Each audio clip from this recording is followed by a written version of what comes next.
नमस्कार, स्वागत एक बार फिर आपका EN हिंदी पर। आज है 23 जनवरी 2022 और हिमाचल प्रदेश की आज की सबसे बड़ी खबरें हम आपके लिए लेकर आए हैं। पेश है आज की सबसे बड़ी खबरें। हिमाचल प्रदेश मंत्रिमंडल में हो सकता है बदलाव, मुख्यमंत्री जयराम ठाकुर ने दिए संकेत। हिमाचल प्रदेश में मंत्रिमंडल फेरबदल के मुख्यमंत्री ने संकेत दिए है। उन्होंने कहा है कि हिमाचल मंत्रिमंडल में फेरबदल की संभावना है।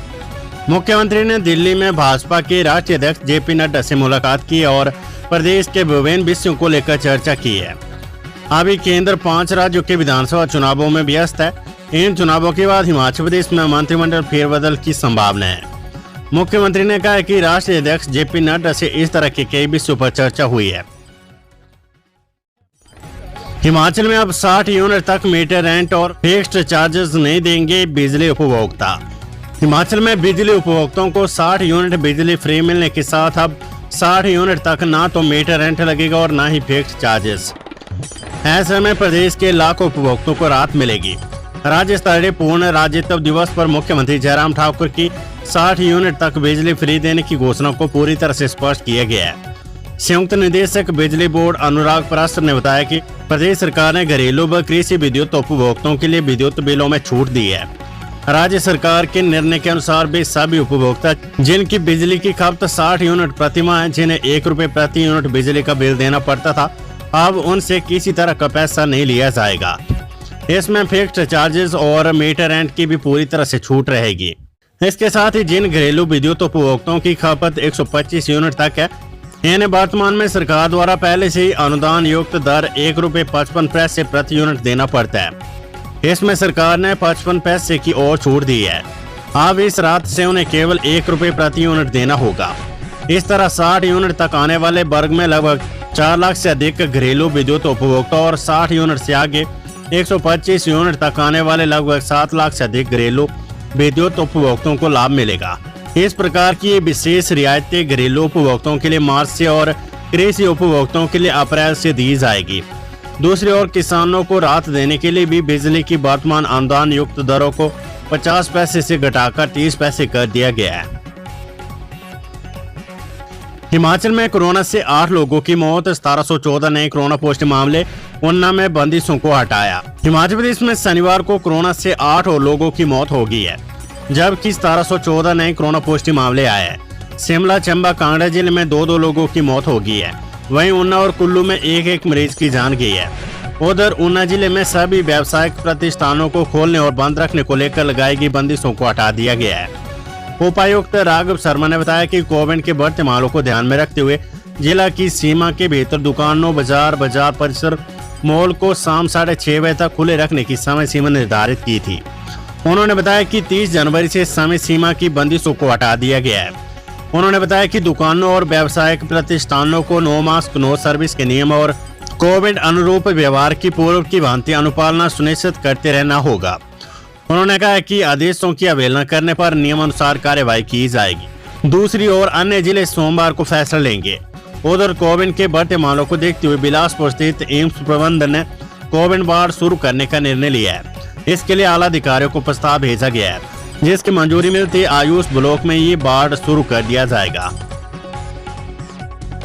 नौकरी से निकाले एम्बुलेंस कर्मियों का अनिश्चितकालीन धरना शुरू, कंपनी को दी चेतावनी। मजदूर संगठन सीटू के बैनर तले 108 व 102 एम्बुलेंस सेवा से निकाले गए कर्मियों ने अपनी बहाली व अन्य मांगों को लेकर नेशनल हेल्थ मिशन कार्यालय कुसुमपट्टी शिमला के बाहर अनिश्चितकालीन धरना शुरू कर दिया है। सीटू प्रदेश अध्यक्ष विजेंद्र मेहरा और महासचिव प्रेम गौतम ने इन कर्मचारियों के आंदोलन को सीटू राज्य कमेटी की ओर से पूर्ण समर्थन देने का ऐलान किया है। उन्होंने कहा कि संगठन पूरे प्रदेश के मजदूरों को लामबंद करके इन मजदूरों की बहाली की लड़ाई को तेज करेगा। इस आंदोलन के तहत जिला व ब्लॉक मुख्यालय पर मजदूरों की लामबंदी होगी। उन्होंने मैडस्वान फाउंडेशन कंपनी प्रबंधन को चेताया कि वे मजदूरों की सेवाओं को यथावत जारी रखे, अन्यथा उसके खिलाफ प्रदेश व्यापी मोर्चाबंदी होगी। खबर हिमाचल प्रदेश यूनिवर्सिटी शिमला से मार्च में पीजी और अप्रैल में यूजी की परीक्षाएं करवाने की तैयारी। हिमाचल प्रदेश पिछले मार्च महीने में पीजी की परीक्षाएं करवाने की तैयारी कर रहा है। अप्रैल माह में स्नातक डिग्री कोर्स की परीक्षाएं शुरू होगी। विश्वविद्यालय इस बार स्नातक डिग्री कोर्स के तीनों वर्ष की परीक्षाएं एक साथ करवाएगा। पिछले 2 सत्रों 2020 और 2021 में बिना परीक्षा के इंटरनल असेसमेंट और तय फॉर्मूला में प्रमोट होते आ रहे छात्रों को भी इस बार फाइनल ईयर के साथ प्रथम और द्वितीय वर्ष की परीक्षाएं देनी ही होगी। इन परीक्षाओं की विश्वविद्यालय ने तैयारियां शुरू कर दी है। पीजी की परीक्षा में करीब 60,000, जबकि यूजी डिग्री कोर्स की तीनों वर्ष की परीक्षाओं में इस बार करीब 1.5 लाख छात्र बैठेंगे। 20 फरवरी को समाप्त हो रही सर्दियों की छुट्टियों के 10 दिन के बाद ही मार्च के पहले सप्ताह में स्नातकोत्तर डिग्री कोर्स की सेमेस्टर परीक्षाएं को शुरू करने की तैयारी की जा रही है। मुख्यमंत्री जयराम ठाकुर से मिले ट्रक ऑपरेटर 30 जून तक परमिट और पासिंग करने के दिए आदेश। प्रदेश भर के ट्रक ऑपरेटर यूनियन का प्रतिनिधिमंडल मुख्यमंत्री जयराम ठाकुर से मिला। इस दौरान उन्हें नई पॉलिसी और समस्याओं के बारे में अवगत करवाया गया। इसके बाद सीएम ने 30 जून 2022 तक परमिट व पासिंग करने के आदेश दिए। साथ ही गुड्स टैक्स की पेनल्टी और ब्याज माफ करने का आश्वासन मिलने से ट्रक ऑपरेटरों ने राहत की सांस ली है। मौसम। हिमाचल प्रदेश में 2 फरवरी से फिर बारिश बर्फबारी के आसार। हिमाचल प्रदेश में 1 फरवरी तक मौसम साफ रहने के आसार है। पश्चिमी विक्षोभ की सक्रियता से 2 फरवरी से प्रदेश के मौसम में बदलाव आने का पूर्वानुमान है। प्रदेश के अधिकांश क्षेत्रों में बारिश और बर्फबारी की संभावना है। वहीं शनिवार को प्रदेश भर में धूप खिली रही। अधिकतम और न्यूनतम तापमान में बढ़ोतरी दर्ज की गई है। अभी भी पटरी पर नहीं लौटा जनजीवन। शनिवार शाम तक प्रदेश में 164 सड़कें, 28 बिजली ट्रांसफार्मर और 47 पेयजल योजनाएं ठप रही। लाहौल स्पीति, शिमला, कुल्लू और किन्नौर जिले के कुछ क्षेत्रों में अभी भी जनजीवन पटरी पर नहीं लौटा है। लाहौल स्पीति जिले में सबसे अधिक 119, चंबा में 14, शिमला में 10, मंडी में 9, कुल्लू में 9, सिरमौर में 2, किन्नौर में 1 सड़क बंद है। मंडी में हादसा, 2 मंजिला मकान में भड़की आग, व्यक्ति की जिंदा जलकर मौत। हिमाचल प्रदेश के सुंदरनगर उपमंडल की ग्राम पंचायत बायला के चमुखा गांव में शनिवार शाम 2 मंजिला स्लेट पोस्ट मकान में आग लगने से एक व्यक्ति की जिंदा जलने से मौत हो गई है। घटना की सूचना मिलने पर स्थानीय लोगों ने मिलकर आग पर काबू पाने का प्रयास किया, लेकिन सफलता नहीं मिली। सूचना मिलने पर बीएसएल सुंदरनगर व मंडी से भी दमकल विभाग की टीम मौके पर पहुंची, लेकिन इससे पहले मकान जलकर राख हो गया था। हिमाचल कैबिनेट बैठक, बजट सत्र पर होगा मंथन। कांस्टेबलों और नए वेतनमान के तीसरे विकल्प पर भी फैसला संभव। मुख्यमंत्री जयराम ठाकुर की अध्यक्षता में राज्य मंत्रिमंडल की बैठक सोमवार 31 जनवरी को होगी। इस बैठक में बजट सत्र को लेकर मंथन होगा। जयराम सरकार का आखिरी बजट सत्र फरवरी के दूसरे सप्ताह से शुरू हो सकता है। मुख्यमंत्री चुनावी साल में अपने 5वें बजट को मार्च के पहले हफ्ते में पेश कर सकते हैं। इसे मार्च अंत या अप्रैल के पहले सप्ताह में पारित किया जाएगा।